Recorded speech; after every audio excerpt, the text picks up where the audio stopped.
Tenemos entonces que en el estudio pasado vimos que la visión de Daniel 2 y la de 7 básicamente presentan, aunque desde un punto de vista diferente, presentan el desfile de los imperios mundiales a partir de Babilonia.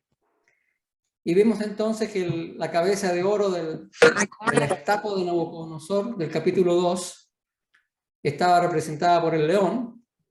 Luego vimos que la plata estaba representada por el oso, reino de Medo-Persia.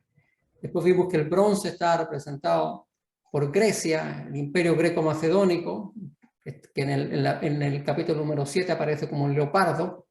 Luego vimos Roma, representado por las piernas de hierro, la bestia espantosa de Daniel 7.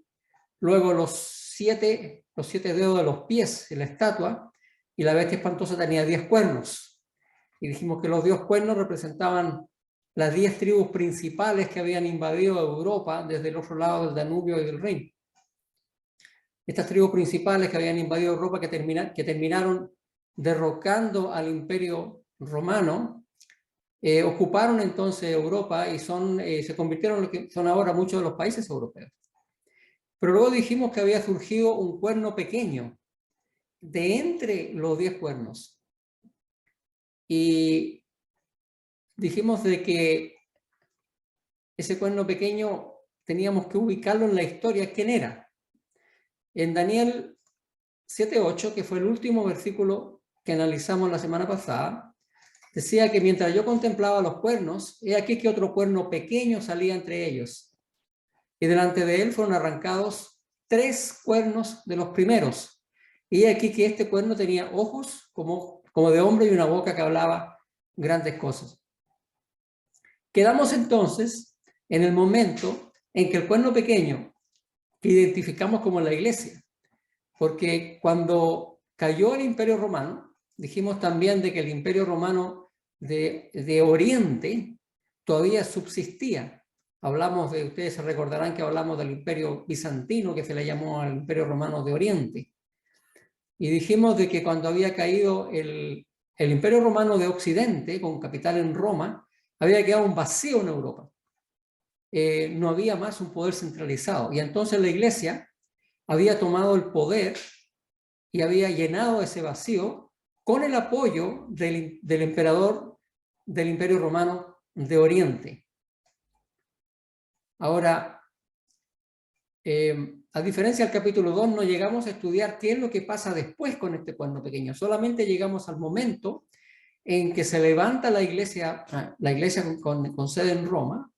El emperador de Oriente manda tropas a Europa, a Italia, a acabar con las 3 tribus germánicas que eran arrianas, que eran contrarias al credo de la iglesia. Dijimos que Arrio creía de que Jesús era un ser creado. Y entonces, una vez que estas 3 tribus arrianas fueron destruidas por las tropas que había enviado Justiniano, el emperador romano de Oriente, entonces el papado quedó en control de la situación en Italia y en toda Europa. Y entonces también dijimos de que Justiniano, el emperador del Imperio Romano de Oriente, había hecho leyes que nombraban al obispo de Roma como jefe de la iglesia y corrector de herejes. Eso quiere decir que tenía la facultad de enseñar doctrina y aquellos que no la querían seguir entonces podían ser castigados. Entonces, con el apoyo del Imperio Romano de Oriente, y más adelante vamos a ver también que uno de los factores críticos en el desarrollo del papado fue el Imperio de los Francos, lo que es ahora Francia. Fue el apoyo más grande que tuvo el papado, eso lo vamos a ver un poco más adelante. Y las tierras, digamos, que posee el Vaticano, el inicio de ello fue una donación que hizo uno de los reyes francos. Pero eso es materia de otro estudio. Interesante entonces que llegamos hasta el punto en que el cuerno pequeño surge en el año 538, dijimos, porque en el año 538 había caído el último de los reinos arrianos, el reino de los érulos, dijimos.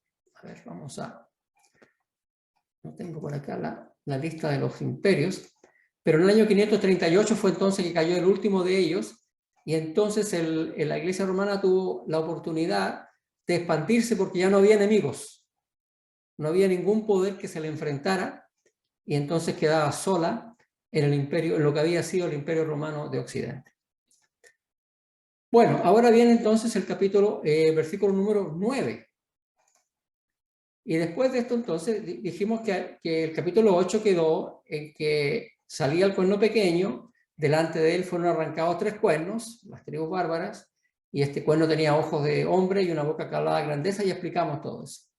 El versículo 9 dice: estuve mirando hasta que fueron puestos tronos, y se sentó un anciano de días, cuyo vestido era blanco como la nieve, y el pelo de su cabeza como lana limpia, y su trono llama de fuego, y las ruedas del mismo fuego ardiente. Ahora, una de las cosas que debemos considerar es que a veces vamos a encontrar en las Escrituras que entre un versículo y otro puede pasar una gran cantidad de tiempo. Esto especialmente ocurre cuando una profecía condensa miles de años en solo unos cuantos versículos. Si ustedes se dan cuenta de que aquí aparece solamente como un solo versículo, sin embargo, en este caso, entre el versículo 8, el cuerno pequeño que comienza su dominio, y el versículo 9, se sienta el anciano de días, transcurren muchísimos años. Aunque en este versículo ambas acciones parecen ocurrir casi una después de la otra, en la realidad en esta profecía, una de ellas ocurre y la otra ocurre mucho tiempo después. ¿Cuánto tiempo? Lo vamos a ver en unos instantes. En el versículo 9 aparece entonces Dios el Padre, está representado por un anciano de días. Notemos que al igual que ocurre en el libro de Ezequiel, el trono de Dios posee o se asienta sobre ruedas de fuego. Y es significativo esto de las ruedas. En Ezequiel también vimos de que el trono de Dios es movible. Y en este versículo podemos notar que aparentemente Dios ha cambiado su trono de posición o de lugar, ya que nos dice que fueron puestos tronos. Y luego que el trono se instaló, o los tronos se instalaron, Dios se sentó. O sea, hay un movimiento, Dios viene de algún lado y se instala en otro lado. No está en su trono habitual.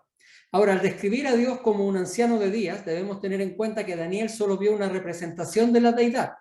No queremos decir con esto de que Dios sea un anciano de días. Esto es un símbolo de la eternidad del Padre, de Dios. Vamos a seguir con el siguiente versículo. Dice: un río de fuego procedía y salía de delante de él. Millares de millares le servían y millones de millones asistían delante de él.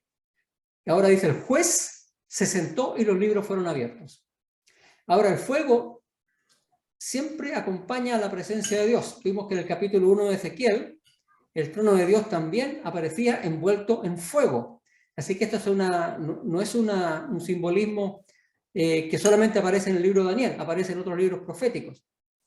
En esta visión además se nos presenta a una inmensa cantidad de seres que lo sirven o lo asisten. Miles y miles y millones de millones.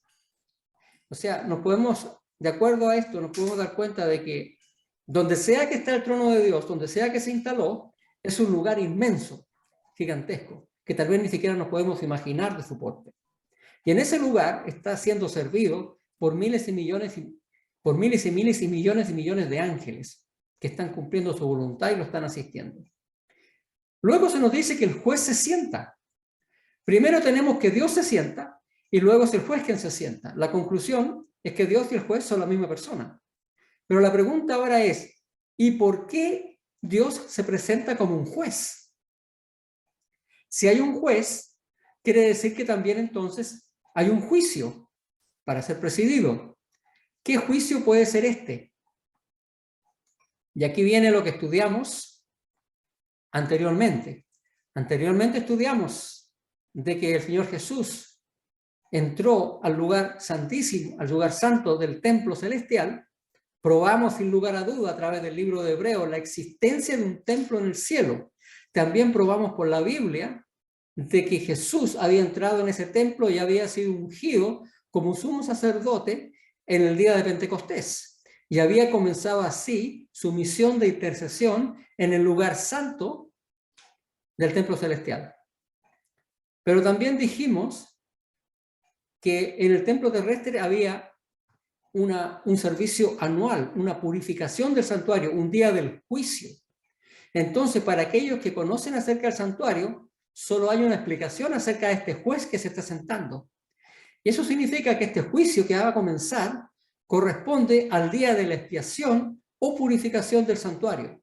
¿Qué santuario? El santuario celestial, obviamente, porque ya no existe santuario en la tierra. O sea, estamos en presencia del Yom Kippur. Esta escena en el cielo describe el inicio del juicio investigador, el inicio del Yom Kippur en el santuario celestial. Es interesante notar que, como dijimos, el trono de Dios parece haber cambiado de lugar. ¿Pero por qué?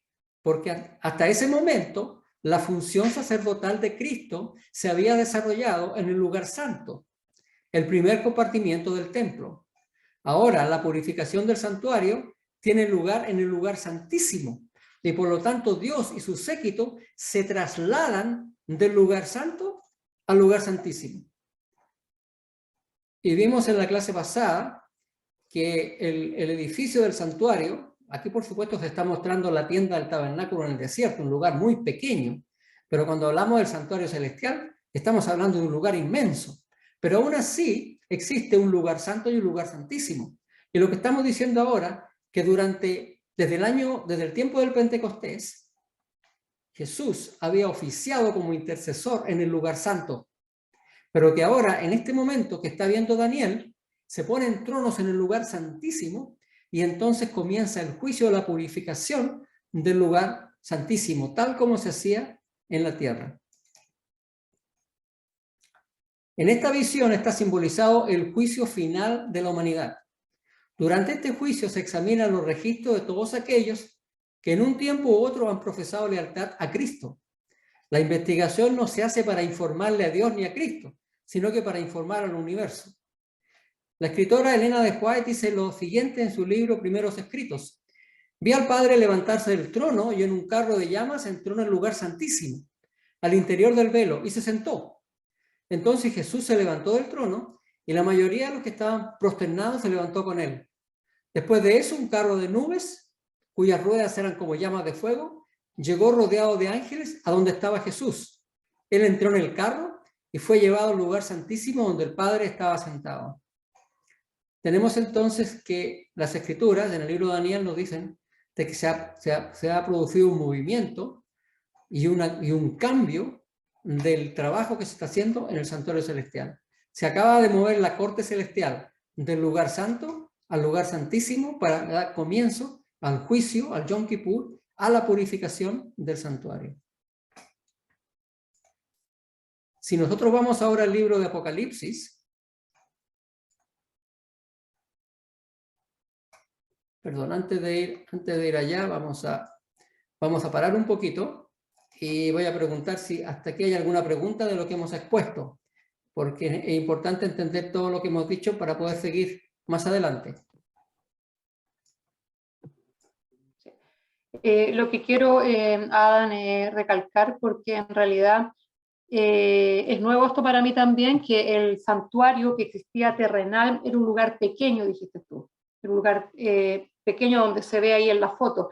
Pero sin embargo, el santuario celestial que estamos viendo nosotros ahora en estos textos que estás leyendo en Daniel, pareciera que fuera un lugar muy grande porque habían tronos, eso es lo que estoy entendiendo yo, ¿no? Habían tronos dentro del lugar santo. Correcto. Correcto. Y ahora, o sea, en ese día, sí. No. Tenemos que recordar que cuando estudiamos el santuario, a Moisés se le mostró un modelo, una maqueta de lo que él tenía que hacer en la tierra. No había posibilidades de que Moisés pudiera hacer una réplica del santuario celestial. Porque, como podemos ver, hay un séquito de miles de millones de personas que están sirviendo, o millones de personas. Por eso es difícil imaginarse cómo es el santuario celestial. Pero como tú bien dices, como leímos recién, se han puesto tronos. Y en esos tronos están sentados no solamente Dios, el Padre, sino que hay más personas en el trono. Y tal vez ustedes recordarán algo de eso cuando vimos el libro de Apocalipsis, que también se pusieron tronos. Sí, sí me recuerdo. Entonces lo que estoy entendiendo yo, que en el día de Yom Kippur, que es el día, en el año, esto fue en 1844, esta corte celestial que estaba en el lugar santo, que es el lugar primero, se movió al lugar santísimo. Y de ahí comienza Bueno, sí, está bien, pero todavía no hemos dado fecha. Ok, bueno, sorry por la fecha, pero eso es lo que estás diciendo tú, que en el momento Claro, de Yom Kippur se mueve esta corte desde el lugar santo al Santísimo, donde empieza el juicio investigador.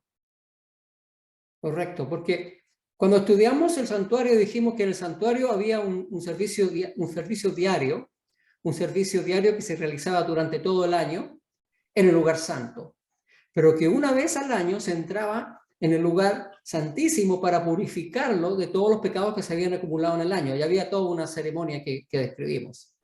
Después dijimos que todo esto tenía un cumplimiento con Jesús, que Jesús también había entrado en el lugar santo para comenzar su ministerio diario, pero que a diferencia del santuario terrenal donde se sacrificaban corderos todos los días, el Señor Jesús solamente había sido sacrificado una sola vez.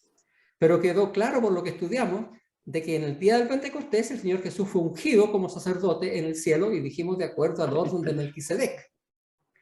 Entonces Jesús comienza su ministerio en el día de Pentecostés en el santuario celestial. Pero también dijimos que en algún momento el Señor Jesús tenía que terminar su ministerio en el lugar santo para ir al lugar santísimo e iniciar la purificación, que también se va a producir una sola vez. En el santuario terrenal se realizaba todos los años. En el santuario terrenal también se sacrificaban animales todos los años.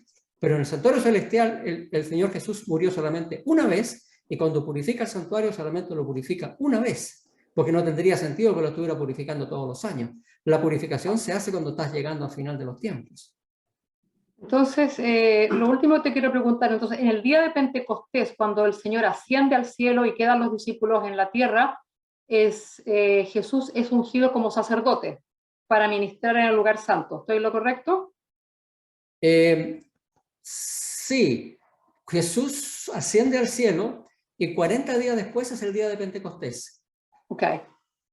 Entonces todos los apóstoles están reunidos en el lugar alto, en el aposento alto, y después, ¿no es cierto?, van y empiezan a predicarle a la gente, y ahí cae el Espíritu Santo, y todos se preguntan, ¿y qué es esto que está pasando? Y ahí Pedro explica lo que está pasando, dice, y empieza, y nombra un salmo, y como estudiamos ese salmo, en ese salmo se estaba ungiendo un sacerdote.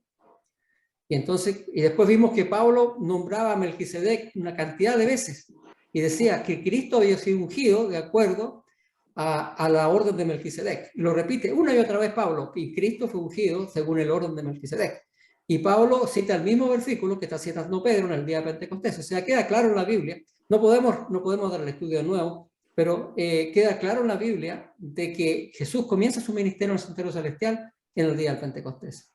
Si alguien quiere, podemos repetir el estudio después, porque es bastante interesante.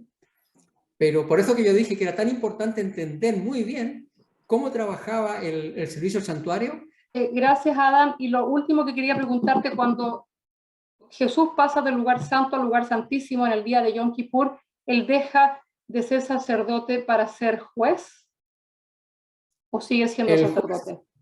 El juez es el Padre, pero también la Escritura dice que el Padre le dio el juicio a Cristo. Así que en cierto sentido Cristo pasa a ser nuestro juez y sacerdote. Okay. Pero la función principal que va a cumplir ahora en el santuario, en el lugar santísimo, digamos, es la función que se cumplía en la tierra con la purificación del santuario. Ahora, esto lo estamos viendo en el capítulo 7. Cuando estuvimos en el capítulo 8, vamos a ver que el capítulo 8 refuerza todas estas ideas con nuevas imágenes. Y ahí vamos a dar, ahí incluso se da la fecha en que está ocurriendo todo esto. Pero por el momento lo único que estamos viendo es que después del cuerno pequeño viene esta purificación del santuario celestial. Se comienza este día del juicio. Después del cuerno pequeño. Gracias, Adam. Ahora, no hay ningún problema. Ahora, vimos también de que decía que los libros fueron abiertos. ¿Qué libros? En el Apocalipsis dice, jamás entrará en ella, en la ciudad santa, nada inmundo, ni el que practica abominación y mentira, sino solo aquellos cuyos nombres están escritos en el libro de la vida del Cordero. Así que tenemos el libro de la vida. Después dice también en el libro de Malaquías, entonces los que temían a Jehová hablaron cada uno a su compañero, y Jehová escuchó y oyó, y fue escrito un libro de memoria delante de él para los que temen a Jehová y para los que piensan en su nombre. Así que si nosotros vemos lo que dicen las Escrituras, tienen que haber por lo menos 4 libros abiertos. Primero, el libro de la vida, donde se registran los nombres de todos aquellos que han aceptado servir a Dios. Segundo, el libro de memoria, que es un registro de las buenas obras de los santos. Tercero, también hay un registro de los pecados de los hombres, porque se habla en la Biblia de que el Señor borra los pecados. ¿De dónde los borra? De este registro. Y también existe un libro con los estatutos, con las leyes, con la ley divina, según cuyas normas los hombres son juzgados. Porque si hay un juicio tiene que haber una ley. Y la única ley que en este momento puede ser son los 10 mandamientos. Elena después dice que se conserva un registro de todos los pecados cometidos. Toda la impiedad del hombre está anotada en los registros del cielo. Entonces, queda claro entonces, según lo que hemos visto hasta ahora, de que el cuerno pequeño toma el control, después pasa un tiempo indeterminado y vemos en el cielo que se sienta el juez y comienza un juicio. Y entonces dice el siguiente versículo, yo entonces miraba a causa del sonido de las grandes palabras que hablaba el cuerno, y miraba hasta que mataron a la bestia y su cuerpo fue destrozado y entregado para ser quemado en el fuego. Ahora Daniel como que retrocede un poco en la visión y ve ahora de que que mataron a la bestia y su cuerpo fue destrozado y entregado para ser quemado en el fuego. Esto representa ahora el fin del sistema o organización que simbolizaba el cuerno pequeño. ¿Y cuándo muere el papado? No lo sabemos todavía. Solo sabemos que esto ocurre antes de que se siente el juez. Dice el versículo 12, también habían quitado a las otras bestias su dominio, pero los había sido prolongada la vida hasta cierto tiempo. Ahora este es un versículo interesante porque a las otras bestias dice que se le prolongó su dominio porque a las otras bestias se les permitió continuar. Por ejemplo, cuando cayó Babilonia, los babilonios no fueron destruidos, sino que continuaron siendo babilonios, pero bajo el poder de los persas. Igualmente, cuando cayó el imperio persa, continuaron siendo medos persas, aunque bajo el dominio griego. Sin embargo, la caída del cuerno pequeño es diferente. Cuando cayó, dejó de ser. Ahora continúa la visión del cielo. Daniel nuevamente vuelve sus ojos al cielo. Y dice, miraba yo en la visión de la noche y aquí con las nubes del cielo venía uno como un hijo de hombre, que vino hasta el anciano de días y le hicieron acercarse delante de él. Ahora, según los eruditos, en vez de la traducción de hijo del hombre, más bien debe ser uno de forma humana, que representa más adecuadamente, dice la frase aramea. Pero, y muchos piensan tal vez de que este hijo del hombre, la venida del hijo del hombre está representando la segunda venida de Cristo a la tierra. Pero esto no puede ser, porque Cristo no dice que viene a la tierra, sino que viene hasta el anciano de días. Y le hacen sentarse delante de él. O sea, Cristo se sienta delante del Padre, delante del juez. O sea, aquí realmente se está representando la entrada de Cristo en el lugar santísimo para la purificación del santuario, lo que hablábamos en delante. Había llegado el juez, ahora llega Cristo al lugar santísimo.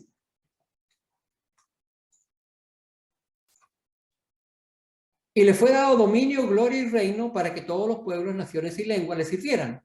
Su dominio es dominio eterno que nunca pasará y su reino uno que no será destruido. Ahora, esto es muy importante. Aunque la acción del versículo 14, lo que acabamos de leer, parece suceder inmediatamente al versículo 13, debemos recordar que esto no significa que ocurre cronológicamente así. Lo que Daniel está describiendo es un resumen de los hechos, no una narración detallada de estos. Entre el versículo 13 y el 14 hay un lapso de tiempo, de la misma forma que había un lapso de tiempo entre el cuerno pequeño y el juicio. ¿Por qué digo esto? Porque solo al final de su ministerio sacerdotal en el santuario, mientras todavía está en el cielo, que Cristo recibe el reino de su Padre. después viene a la tierra a buscar a sus santos, pero hay una cantidad de tiempo entre ambos hechos. Entre la llegada de Jesús al juicio y el término del juicio hay una cantidad indeterminada de tiempo que vamos a ver en unos momentos más. Ahora, lo más importante de todo esto es que entendamos la secuencia de lo que está pasando. ¿Qué tenemos? Primero, el cuerno pequeño, una cantidad indeterminada de tiempo, luego el juicio en el cielo, luego otra cantidad indeterminada de tiempo y finalmente Dios establece su reino. Cuerno pequeño, juicio en el cielo, Dios establece su reino. Esta secuencia es tan importante que se repite de nuevo en el mismo capítulo, en los versículos 21 y 22. Dice, vi que este cuerno hacía guerra contra los santos. Después dice, hasta que llegó el anciano de día y se dio el juicio a los santos del Altísimo. Y después dice, y llegó el tiempo y los santos recibieron el reino. Y luego esta secuencia se vuelve a repetir por tercera vez en los versículos 25 y 27. Roma papal, juicio en el cielo, el reino de Dios establecido. Así que es importante que entendamos esta secuencia y que también que entendamos que este es un resumen y que no está pasando una cosa después de la otra, sino que después del cuerno pequeño hay una cantidad de tiempo, después del juicio en el cielo hay otra cantidad de tiempo y finalmente Dios, Cristo, digamos, viene a establecer su reino en la tierra. No sé si hay alguna pregunta acerca de esto. Lo que acabo de explicar es bien importante, especialmente cuando estudiamos el capítulo 11, como estudiamos el capítulo 11, porque ahí se va a ver que de un versículo a otro a veces pasan 300, 400 años. Lo mismo que vimos en la estatua. Veíamos que y los animales se sucedía uno después del otro, pero históricamente pasaban cientos de años. Cuando subió Roma al poderío en el año 31 después de Cristo, pasaron 500 años hasta que llegaran los invasores y destruyeron el Imperio Romano. A pesar de que en los versículos bíblicos aparecen uno detrás del otro. Entonces es importante entender que acá tenemos esta secuencia. Cuerno pequeño, juicio en el cielo, Dios establece su reino, pero hay lapsos de tiempo entre cada una de estas cosas. Ahora sí los dejo hablar a ustedes. Díganme nomás, preguntas. Susana, ¿alguna aclaración? ¿No hay aclaración? ¿Todo bien? Mira, está claro por mi parte, creo que queda claro para todos nosotros que hay una cantidad de tiempo entre los versículos que leemos. Eso es importante, que no es una cosa directa, secuencial inmediatamente, sino que me quedó claro que entre el cuerno pequeño, el juicio en el cielo y el establecimiento del reino del Señor, hay muchos años entre ellos. Así que no sé si alguien tendrá alguna pregunta, pero creo que está claro, Adam. Muy bien. Vamos a dar más detalles acerca de esto, pero es importante tener esta estructura en la mente, porque con esta estructura en la mente, el capítulo 7 de Daniel se hace mucho más fácil de entender. Porque muchos se confunden, porque piensan que porque en los mismos versículos se suceden unos después de los otros, piensan, cada cosa pasó inmediatamente después. Entonces por eso dijimos todo esto. Muy bien, ahora vamos a ir al siguiente versículo.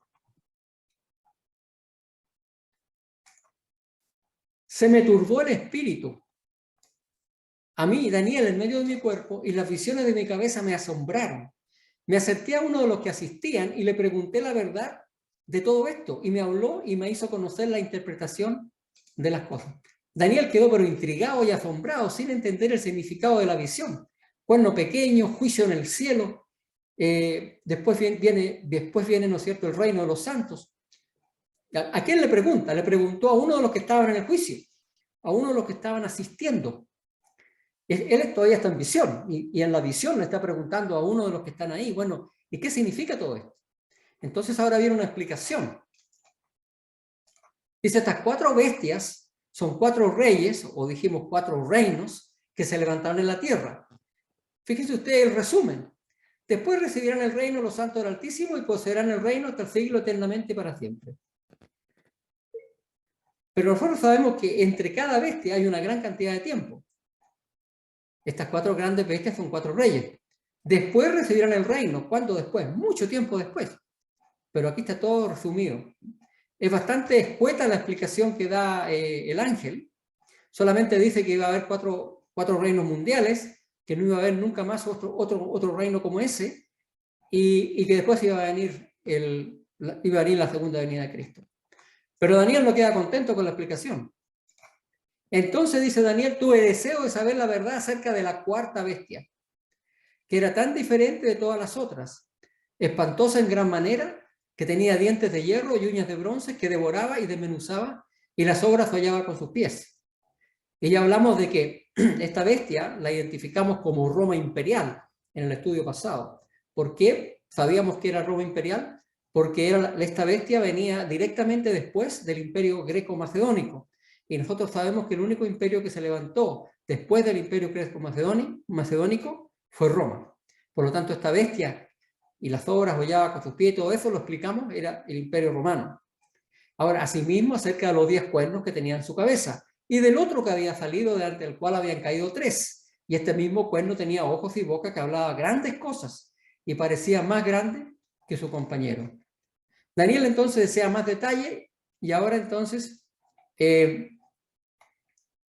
le empieza a dar toda esta información a Daniel, pero ya hemos visto la mayor parte de lo que está en estos versículos.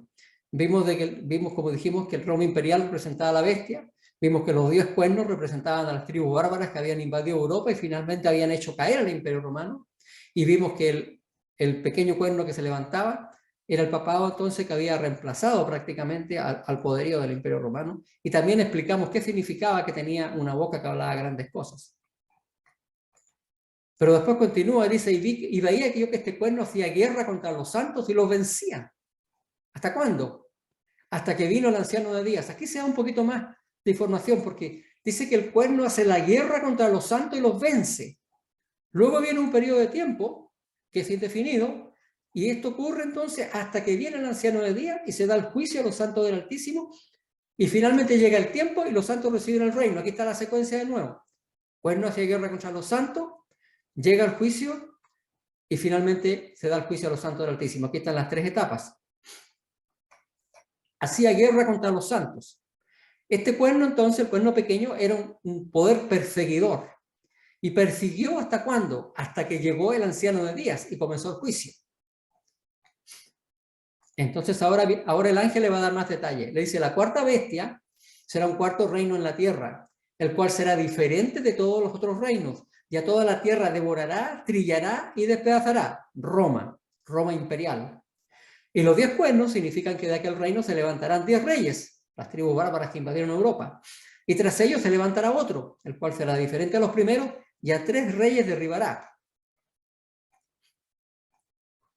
Los 10 cuernos significaban, ¿no es cierto? Ya dijimos, las 10 tribus góticas que invadieron el Imperio Romano. Los 3 reyes derribados corresponden a las tribus arrianas, y el nuevo rey que se levanta es el poder de la Iglesia. Ahora viene una descripción más detallada de este poder. Hablará palabras contra el Altísimo, y a los santos del Altísimo quebrantará, y pensará en cambiar los tiempos y la ley. Y aquí nuevamente viene la secuencia. 1. Serán entregados en su mano hasta tiempo y tiempos y medio tiempo. 2. Pero se entregará al juez y le quitarán su dominio para que sea destruido y arruinado hasta el fin. 3. Aquí falta una rayita. Y que el reino y el dominio y la majestad de los reinos, debajo de todo el cielo, sea dado al pueblo de los santos del Altísimo, cuyo reino es reino eterno, y todos los dominios lo servirán y obedecerán. Como ustedes pueden ver, esta es la secuencia de la que hemos estado hablando. Hablará palabras contra el Altísimo y a los santos del Altísimo quebrantará. El ángel le dice a Daniel que este poder político religioso hablaría palabras contra Dios. La semana pasada analizamos parte de la literatura eclesiástica y las cosas que se dicen. Por ejemplo, voy a dar algunas pequeñas citas que las sacamos todas de libros de la Iglesia. El Papa es de una dignidad tan grande y es tan excelso que no es un mero hombre, sino como si fuera Dios y el vicario de Dios. Otro, el Papa está coronado con una triple corona, rey del cielo, de la tierra y de las regiones inferiores. Otra, el Papa es como si fuera Dios sobre la tierra, único soberano de los fieles de Cristo, jefe de los reyes, tiene plenitud de poder. A él le ha sido encomendado por Dios omnipotente la dirección no solo del reino terrenal, sino también la del reino celestial. Otra, el Papa tiene tan grande autoridad y poder que puede modificar, explicar e interpretar aún las leyes divinas. El Papa puede modificar la ley divina, ya que su poder no es de hombre, sino de Dios, y actúa como vicerregente de Dios sobre la tierra, con el más amplio poder de atar y soltar a las ovejas. Aquí tenemos algunos ejemplos que habla acerca de las palabras contra el Altísimo que está hablando de este poder. Ahora dice también que perseguiría a los santos. Aquí voy a leer de una bula. Una bula era una ley, una especie de una ley papal. Esta bula fue dada en el año 1252, en plena Edad Media. La bula se llama Ad Extirpanda. Inocencio IV, el Papa Inocencio IV, dice lo siguiente: cuando los que hayan sido condenados como culpables de herejía hayan sido entregados al poder civil por el obispo o su representante o la Inquisición, el podestá o primer magistrado de la ciudad los llevará inmediatamente y ejecutará las leyes promulgadas contra ellos dentro del término máximo de 5 días. Aquí podemos ver entonces cómo el papado estaba por sobre la ley civil, y cuando ellos condenaban a alguien era la ley civil la que tenía que encargarse de castigar a estos herejes, como se les llama.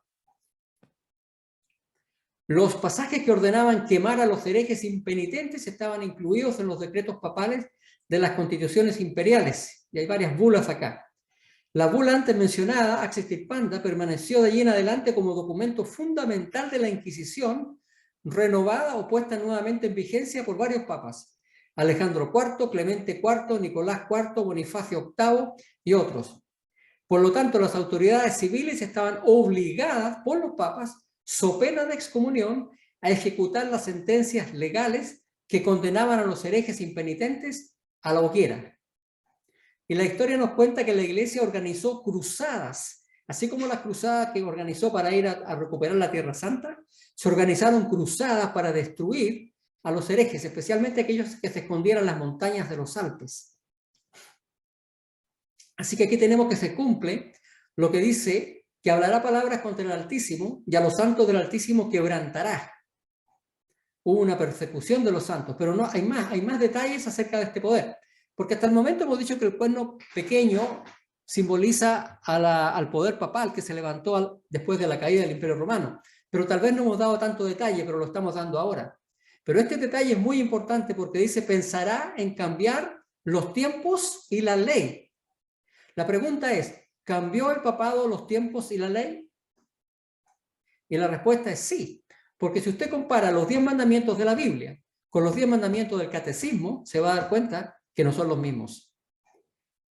Al investigar si el papado ha intentado cambiar las leyes divinas o no, encontramos la respuesta en la gran apostasía de los primeros siglos de la era cristiana, cuando fueron introducidas numerosas doctrinas y prácticas contrarias a la ley de Dios. Sabemos que el emperador Constantino intentó unir el cristianismo con el paganismo, creando una religión mixta. La madre del cielo se convirtió en María, la madre de Jesús. Las fiestas paganas fueron cristianizadas. Por ejemplo, el nacimiento de Marduk fue reemplazado por el nacimiento de Cristo. La celebración de la diosa Ishtar pasó a ser la Pascua de Resurrección, Ishtar. Sin embargo, el cambio más atrevido corresponde al día de descanso semanal, que el mandamiento lo señala como el séptimo día, sábado. Pero la Iglesia lo cambió. La Iglesia admite sin ambaje que es responsable de la introducción del descanso dominical y pretende que tiene el derecho de hacer tales cambios.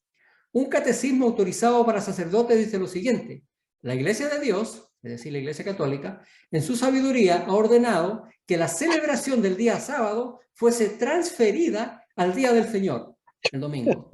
Esto está sacado de un catecismo. Está bueno. Catecismo escrito por orden del Gran Concilio de Trento y publicado bajo los auspicios del Papa Pío V. Durante los tiempos del Nuevo Testamento, los cristianos observaron el sábado, séptimo día de la semana. Ahora, la transición del sábado al domingo fue un proceso gradual que comenzó antes del año 150 después de Cristo, y voy a explicar por qué. Las primeras referencias históricas que tenemos en cuanto a la observancia del domingo por profesos cristianos aparecen recién en la epístola de Bernabé y en la primera apología de Justino Mártir. No voy a dar mucho información acerca de estos escritos, pero basta decir que fueron más o menos escritos entre los años 130, 150 después de Cristo. Y no son epístolas reconocidas por el Evangelio, sino que son epístolas apócrifas. Y estas epístolas condenan la observancia del sábado e instan a observar el domingo. Así que esta idea de cambiar, de que comenzara a observar el día domingo como un día de reposo, recién aparece entre los años 150, alrededor del año 150 después de Cristo. Ahora, ¿por qué pasa esto? ¿Por qué es que se habla de judaizar y de todo esto? En el año, antes de la Revolución Judía, hubo una revolución judía entre los años 132 y 135, que la dirigió un hombre llamado Bar Kokhba. Se rebeló contra el Imperio Romano. Entonces hubo una rebelión judía contra el Imperio Romano entre los años 132 y 135. Y antes de esta revolución, el Imperio Romano reconocía al judaísmo como una religión legal y al cristianismo como una secta judía. Pero como resultado de esta revolución, los judíos y el judaísmo se desprestigiaron. Y para evitar la persecución que siguió, de allí en adelante los cristianos trataron por todos los medios posibles de dejar en claro que no eran judíos, que eran cristianos.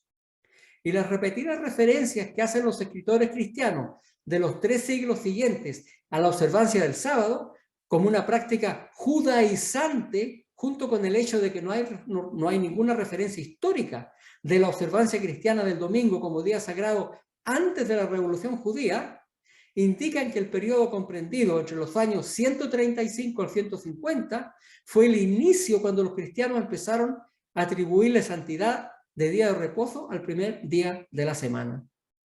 Lo que estamos queriendo decir aquí entonces es que se empezó a guardar el día domingo para evitar que se le llamara judíos a los cristianos.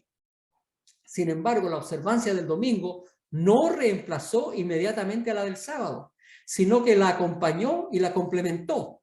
Durante varios siglos, los cristianos observaron ambos días. Por ejemplo, a comienzos del siglo III, Tertuliano observó que Cristo no había anulado el sábado. Y un poco más tarde, en las constituciones apostólicas, se amonestó a los cristianos a guardar el sábado y la fiesta del Señor. A principios del siglo IV, sin embargo, el domingo ya había alcanzado una clara preferencia sobre el sábado.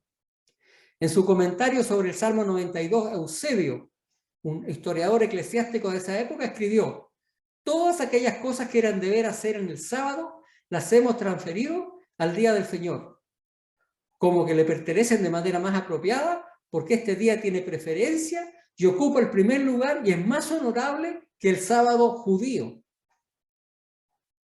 Y la primera acción oficial de la Iglesia Católica que expresa preferencia por el día domingo fue dada en el Concilio de la Odisea, año 364 después de Cristo, donde se dice que los cristianos no habían de judaizar y estar sin trabajar en el sábado, sino que tenían que trabajar en ese día y honrar el día del Señor. Interesante es notar que los registros de la época revelan que las iglesias de Alejandría y Roma, las iglesias principales, fueron las que más fomentaron la observancia del domingo. En el año 440, mucho más, ya más avanzado, el historiador eclesiástico Sócrates escribió, este no es el filósofo griego, es un historiador eclesiástico, escribió que aunque casi todas las iglesias del mundo celebran los sagrados misterios cada semana en sábado, sin embargo los cristianos de Alejandría y Roma, por una antigua tradición, han dejado de hacer esto. Y alrededor de la misma fecha, un historiador romano del siglo V dijo que la gente de Constantinopla y de casi todas las partes se reúne en el sábado, tanto como en el primer día de la semana, costumbre que nunca se observa en Roma ni en Alejandría. O sea, el cambio del sábado al domingo fue gradual y hasta muchos siglos después de Cristo se guardó el día del sábado. Pero el cambio comenzó en Roma y en las partes más importantes, las ciudades más importantes del imperio. Pero sin embargo, sabemos de que este cambio no fue solamente hecho al día del sábado. También se eliminó el mandamiento que dice no adorar imágenes. Y para poder mantener los 10, se dividió el 10º mandamiento en 2. El mandamiento que decía no codiciarás los bienes de tu prójimo ni la mujer de tu prójimo, fue dividido en 2. No codiciarás los bienes de tu prójimo, no codiciarás la mujer de tu prójimo. Así que tenemos entonces que una vez más, el cuerno pequeño cumple una descripción donde dice que iba a pensar en cambiar los tiempos y la ley. Habla palabras contra el Altísimo. A los santos del Altísimo persigue. Cambia los tiempos y la ley. Vamos a avanzar un poquito más. Se le quita el dominio y la majestad del reino de bajo todo se ha dado al pueblo santo del Altísimo. Pero él tuvo un tiempo para ejecutar las herejías que enseñó. ¿Por qué? Porque los santos fueron entregados en su mano hasta tiempos y medio tiempo. Ahora, si solamente tuviéramos en la Escritura esta frase, sería bastante difícil interpretar qué es lo que quiere decir. Afortunadamente, este periodo de tiempo aparece muchísimas veces en las Escrituras. 7 veces para ser exacto. En el libro de Daniel 2 veces como tiempos y el medio de un tiempo. En Apocalipsis 11:2 aparece como 42 meses. En Apocalipsis 11:3 como 1260 días, al igual que en 12:6. En Apocalipsis 12:14 aparece como tiempo y la mitad de un tiempo. Y en Apocalipsis 13:5 nuevamente como 42 meses. ¿Qué significa esto? Tiempos y la mitad de un tiempo. Veíamos en el capítulo 4 de Daniel que cuando el rey Nabucodonosor estuvo 7 tiempos loco de mente, que significaron 7 años. Así que cuando se habla de tiempo y la mitad de un tiempo, estamos hablando de 3.5 años. Si multiplicamos 3.5 por 360, tengo que aclarar que el año profético tiene 360 días, no 365. Nos da 1260 días. Si los 1260 días los dividimos por 30 días por mes, nos da los 42 meses que aparecen en el libro de Apocalipsis. Así que este periodo de persecución que iba a hacer el cuerno pequeño, iba a durar entonces 1260 días. Ahora, cuando estudiamos la Biblia nos dimos cuenta de que cuando se habla de profecía, un día representa un año. Porque si en Daniel se estuviera dando una profecía de 3 años y medio, no sería realmente una profecía. Y vamos a ver más adelante en el capítulo 8 que estos días no pueden ser sino años. Así que estamos hablando de un periodo de 1260 años. Voy a parar un poquito para darle la oportunidad a aquellos que tengan alguna pregunta.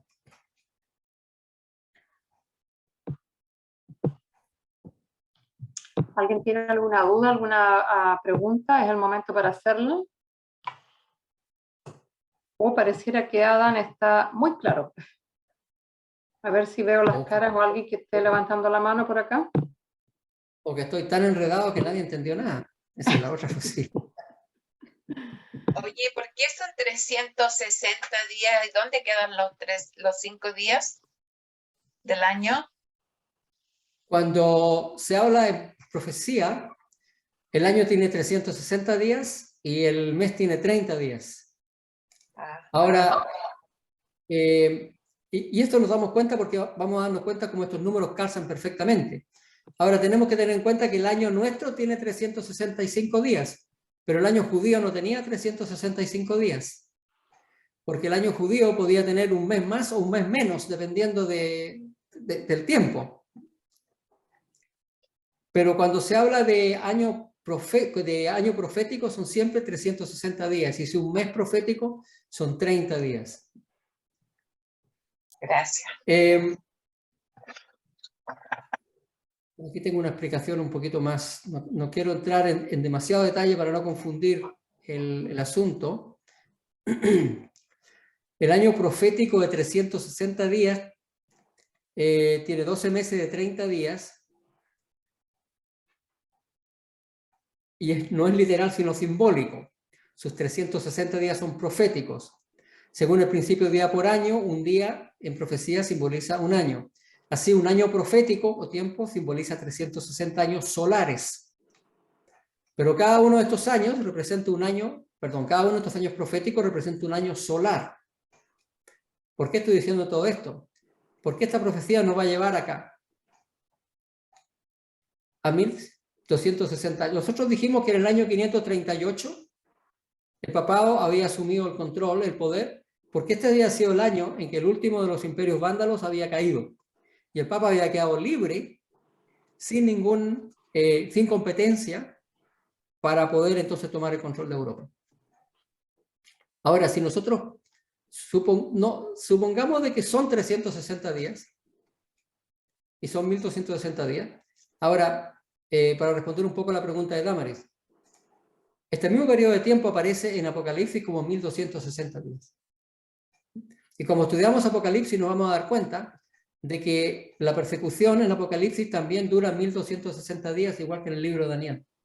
Por eso que podemos deducir que estos 1260 días, son lo mismo que tiempo y la mitad de un tiempo. Ambos aparecen en el libro de Apocalipsis. Ahora tendríamos que hacer un estudio de Apocalipsis para poder comprobar esto un poquito más. Pero no estamos estudiando Apocalipsis, ahora estamos estudiando Daniel. Pero esto comprueba de que los 1260 días corresponden al tiempo y la mitad de un tiempo, porque aparecen de la misma forma en el libro de Apocalipsis. Supongamos entonces que sabemos que en el año 538 el Papa asumió el control. Si fuera verdad los 1260 días, eso quiere decir que en el año 1798 el papado tendría que haber llegado a su final. ¿Ocurrió esto? ¿O no ocurrió? Históricamente, ¿pasó algo en el año 1798 al papado? Sí, fue herido. Fue herido por Francia. Exactamente 1260 años más tarde, o sea, en el año 1798, las victorias de los ejércitos de Napoleón en Italia pusieron al Papa a merced del gobierno revolucionario francés, quien informó a Bonaparte que la religión romana era una enemiga irreconciliable de la República Francesa y que, voy a poner comillas, hay una cosa aún más esencial para alcanzar el fin deseado, y eso es destruir, si es posible, el centro de unidad de la Iglesia romana, y depende de usted, Napoleón, que reúne en su persona las más distinguidas cualidades del general y del hábil político, alcanzar esta meta si lo considera factible. Y en respuesta a estas instrucciones, y por orden de Napoleón, el general Berthier entró en Roma con un ejército francés, proclamó que el régimen político del papado había concluido y se llevó al papa prisionero a Francia, donde murió en el exilio. Así que esto comprueba de que son 1260 días, porque exactamente 1260 años después, el papado deja de funcionar como tal. No sé si esto responde a tu pregunta, Damaris. Sí, gracias. ¿En qué fecha escribió esto Daniel? Vimos que Daniel lo escribió en el tercer año del reinado de Belsasar, año más o menos 540, dijimos 549 antes de Cristo. 549 antes de Cristo, o sea, más o menos 1000 años antes de que el papado asumiera el control de Europa. Por eso algunos le tienen miedo al libro de Daniel, y esta profecía realmente no es nada comparado con la que viene en el próximo capítulo. Esta profecía es fantástica porque se cumple todo lo que está acá, ¿no? El cuerno pequeño que simboliza el papado lo podemos fácilmente identificarlo, porque habla palabras contra el Altísimo, quebranta los santos del Altísimo, cambia los tiempos y la ley, y por 1260 años son entregados en sus manos. O sea, cumple perfectamente la profecía. Y aquí fue el fin de sus palabras, ya al final del estudio. En cuanto a mí, Daniel, mis pensamientos me turbaron y mi rostro se demudó, pero guardé el asunto en mi corazón. Y así concluye el capítulo 7, con un Daniel turbado y preocupado, tal vez incapaz de entender en su totalidad el significado de las visiones que había presenciado. Pero no todo termina aquí. En el siguiente capítulo va a volver a aparecer el cuerno pequeño, y Daniel va a recibir más información acerca de este poder. Y finalmente se le va a revelar una serie de acontecimientos proféticos que nuevamente lo van a dejar asombrado y turbado. Y aquí entonces cumplimos lo que habíamos dicho, la parte que no habíamos hablado de la profecía de Daniel 7. Entonces la piedra que es cortada sin mano corresponde a la segunda venida de Cristo y al reino de Cristo que finalmente toma el control en la tierra. Entonces tenemos que ya la profecía de Daniel 2, de la estatua, y la profecía de Daniel 7 son paralelas. Con la única diferencia que en Daniel 7 se nos va dando mucha más información acerca de lo que está ocurriendo. Y en Daniel 8 realmente está el corazón del libro de Daniel. Especialmente en la segunda parte del capítulo 8. La próxima semana veríamos la primera parte del capítulo 8 y la semana siguiente la segunda, porque son capítulos demasiado. Ustedes se dieron cuenta de que sí, estudiamos 2 sesiones para el capítulo 7 y nos faltó tiempo. Y para el capítulo 8 no es diferente, por lo menos necesitamos 2 sesiones para poder cubrir. Y yo inclusive me guardé algunas cosas que no dije, porque si las hubiera dicho, todavía estaríamos hablando y terminaríamos a las 9 de la noche, así que traté de eliminar y resumir un poquito más. Muy bien. Entonces vamos a parar la grabación y vamos a abrir la mesa para discusión.